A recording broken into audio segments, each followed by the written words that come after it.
asalaamaaleykum mbokk yi safo seetaan Guédiawaye TV ci président Macky Sall kaddu yi mu yëkkati ci wàllu découpage président Hamidou Diallo mi nga xam ne mooy jiite délégué de quartier département wu Guédiawaye def na conférence de presse ak naataangoomu délégué de quartier ñu yëkkati ay kaddu jëmale ci projet bi nga xam ni moom la Cheikh Dieng gagné woon Racine Talla Hamidou Diallo ma ngi wax président Macky Sall bu ñu fàtte mukk ci delloo ñu lii di marché bees bi nga xam ni bu ñuy wax histoire u Guédiawaye marché bees da ciy nekk ñetteel bi histoire ñu ngi sàkku ci président Macky Sall ñu fexe ba décret bi nga xam ni moom moo xañoon Guédiawaye mu delluwaat ci biir Guédiawaye def lu dul ñu teewlu seen i kàddu ci micro Mame Goor ma ñu fa teewaloon.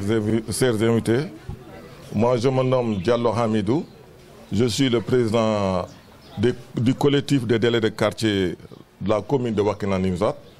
En même temps, je suis chargé à la destinée de la présidence du département des délégués de quartier de Guédiawaye. Nous sommes au total 185 délégués de quartier au niveau du département de Guédiawaye. Chers collègues délégués de quartier de Wakhinane Nimzatt, chers occupants du marché Boubès, chère population de Wakhinane Nimzatt, chers membres de la société civile, chers journalistes. C'est avec un très réel plaisir qu'à ma qualité de président du collectif des délégués de quartier, au nom des veillantes populations de la commune, que je m'adresse au président de la République pour remettre sur la table la question brûlante du marché Boubès, qui reste et demeure un patrimoine de Wakhinane Nimzatt, car antérieurement à la commune de Djiddah Thiaroye Kao, ça veut dire que le marché Boubès, lorsqu'il a été implanté ici, au-delà du marché Boubès, quelques envergures de maisons qui sont autour de lui, il y avait un désert d'ici Pikine. Il n'y avait pas d'espace. Il n'y avait pas d'habitants. Il n'y avait pas, même Djiddah Thiaroye Kao n'existait pas. En effet, il a été créé en 1975 par les populations des anciens quartiers de Nimzatt, Angle-Mousse et Bagdad, suite à leur déguerpissement du centre-ville de Dakar vers Guédiawaye, de Dakar vers Guédiawaye. Ces dernières avaient exigé de l'État au minimum de commodité, à savoir disposer d'infrastructures scolaires, sanitaires et économiques. C'est à l'occasion aujourd'hui pour nous, dignes héritiers des défunts Mbaye Fall, c'est les doyens qui étaient là, c'est les défunts actuellement, ils ne sont plus là. Nous sommes des héritiers actuellement. Mbaye Fall, le vieux Tchon Samb, Ousmane Fall, Yaya Dabo, Ibrahim Ndiaye, Mamadou Draba et Papa Yaya Mbodj. C'est qui nous avons pu retrouver, le vieux Papa Yaya Mbodj, un de ces vestiges tombants de l'histoire, un débris de tôle en zinc, je pense que vous ne l'avez pas encore sorti, le débris est là à l'intérieur de truc, un débris zinc qui faisait partie du matériel ayant servi, matérialisé pour la première fois marché Boubès. Nous leur rendons hommage.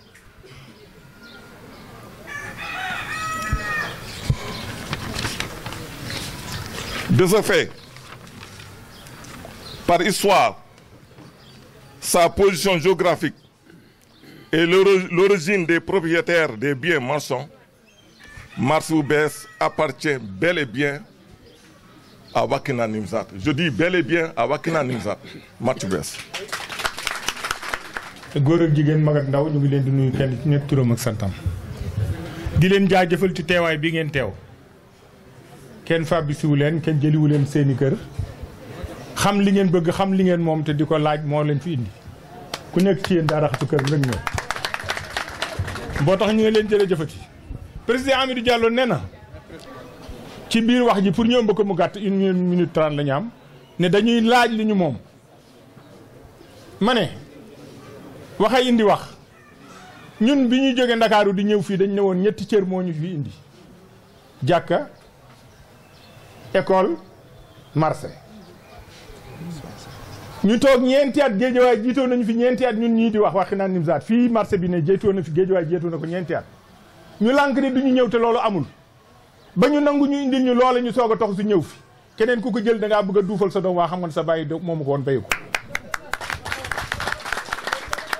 ku ñu ko jox dañ lay koy duufale say bët waaye xam nga ne du sa cosaan moomoo ko mag ñi ko defoon dund nañu ak ñoom lim nañ ci ñu bëri ñoom Mamadou Dara ñoom Baye Yaya Mbodj ak ñu bëree bëri ñoo doon sàmm piquet yi fii ci marché bi marché bu bees du moom la ñuy jooy ñun dañ ne dañuy jooy waxi naan Nimzaat en intégrité na ñëwaat Nimzaat bii nga xam ne ci la marché bees dañ ko dagg ci digg bi jox ko beneen gox te kër ya ci biir boo jàppee seen kayitu kër waxi naan Nimzaat moo ca ne kon xam nga ne farfar loo amoon démb tey loog soog a ñëw président bi ñëw nag que mu ànd ak ñun que mu bari ànd ak ñun comme nee na doomu dëgg lay doxal dañuy ñaan mu delloo buum gi ca mboy ga fañ ko daggee woon mu def ko ca xeren dend ga puisque loolu lañ moom na delloo buum bi ca boy ba delloo ko ca xeren dend ga puisque loolu lañu moom bu ko defee ñu xam ne mu ngi ci dëgg te Sénégal yëpp na xam ne bu defee loolu ñu ngi jëgg laaju ñu goxu kenn laaju ñu kër bàyyu kenn suñu buntu kër bàyyi la ñu bëgg ña fa sotti seen mbalit ñu bare ko delloo ko seen i biiri kër ñu delloo ñu lu ñu moom parce que ñun ñoo ko moom ñun ñoo ko judd ñun ñoo fekk démb ñoo fekk tey dama ne Pikine agresseur la Pikine nga comment agressé man 1900 maa fi jiitu Géejawaay laa dëkk maa jëkk ñëw Géejawaay 1966 laa fi ñëw ànd ak CFA Pikine première Géejawaay ay nu maan te yaa na loolu mu nga ci biir Pikine boo ñuy dëkk fii di defar marché bi boobu boo taxawee fii da ngay seet ba kër sëriñ bi fële ci Caaroy doo gis kër ay toolu dër rek a fi ne woon quartier bi fi njëkk dëkk quartier Tukulóor la woon ñu koy wax léegal Bokkinaa bi ku xam fii xam na ne fii léegal Bokkinaa bi fi ne woon mu nga ne woon ca àll ba da ngay daw ba ñàkk soog a yegg ci marché bu bees ñu jël ko tuddee ko marché Zeng bu Pikine marché bii marché Zeng la tuddoon pour ñu bootandoo Pikine ñu seexandoo seex bii seex marché Zeng lañ ko tuddee woon kon bu Pikine ñëwee ne moom ñaari marché Zeng yëpp naa fekk ñëw na président nag dañuy dagg Sénégal ne woon nañ fi dañuy xeex ñu wooñu ay kilifa wooñu ne ñu denc leen xare bi dañ ni ñuy defaree mbaan defare ko kawoon defare ko feneen ak feneen dinañ ko defare waat Sénégal gépp defaraat Sénégal jot na bu ngeen ñu fàttee nag lu ngeen gis ëllëg yi yéen xëccuwuñu kenn songuñu kenn jéemuñu songu ci kenn ñun ba léegi la ñu rëdde woon marché bees Zeng ci ne woon am nañu ko denc pour def ko patrimoine morceau Zeng baa ngi fii mun ngeen a génne morceau bi ñu gis ko ñu foto ko ngeen yóbbaale ko ñun dama ne ni ñuy régler Sénégal tey dañuy régler Sénégal ma ne ni ñuy régler Sénégal waxuñu marché bi bees de dañ ne marché bi bees kër yi ko war seen titre foncier waxi naan Nimzaat moo ci ne kon mënuñoo dagg waxi naan Nimzaat ci digg bi dagg suñu jumaa ji jox ko beneen gox te ñun ba ñuy sosu ñooñu ñëw ñu fi nekk nañ ba 82 ñooñu ñëw ñu soog a ñëw buñ ñuy delloo président bu dee day delloo nguur gi day delloo ñun ay délégué de quartier lañu ñun ñooy premier maillon de l'État bu l'État bu fekkee am na lu mu xamul na laaj ñu wax ko won ko li nga xam ne moom moo fi newoon waaw lii ci marché kii Zeng bii ci Zeng yi njëkk ci marché bu bees la bokk mun naa leen a wax góor gi nga xam ne moom moomoon Zeng cantine bi ñu jëlee marché Zeng yii na état bi góorgóorlu nag ba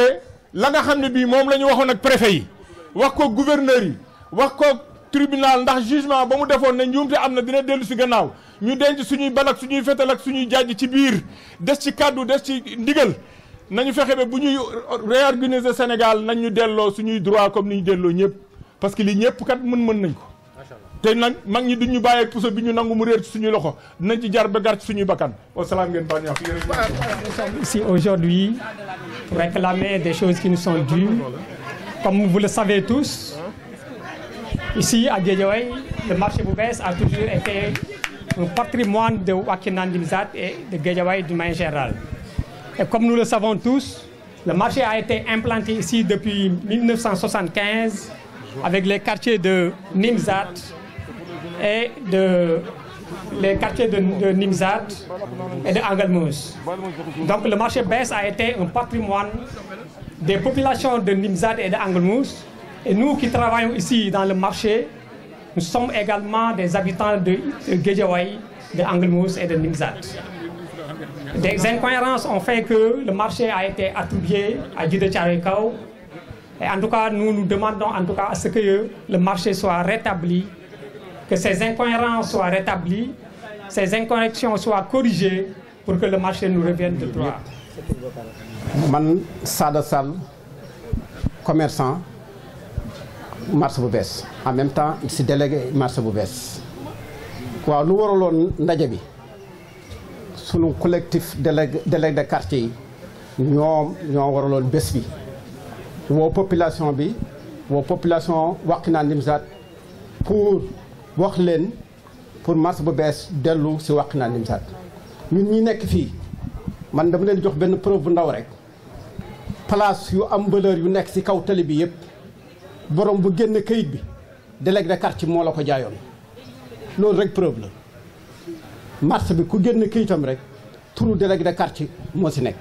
mooy Pa Sewru Fall gaa yi lim nañ leen léegi ñoom la ñu joxoon marché bi ku génn kayit bi c'est turam moo si nekk. déedéet kuy laaj sa alal doo sonn te ñun li ñu moom sunu moomeel la ñuy laaj. commune Wakhinane Nimzatt marché bu bees mënul nekk digg Guédiawaye diggu xolu Guédiawaye ñuy fay sunuy recette muy dem Pikine loolu xel nanguwu ko ñuy laaj sunu marché ndax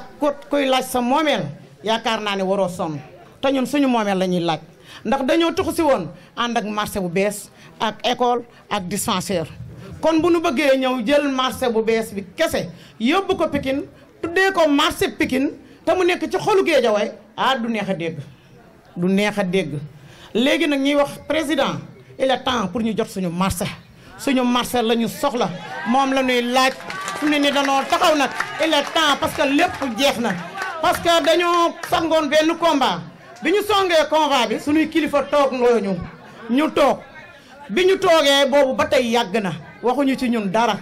ginnaaw découpage jugaat na nag ñun suñu marché la ñuy soxla moom la ñuy laaj laajuñu kenn moomeelam ñun suñu moomeel rek la ñuy laaj.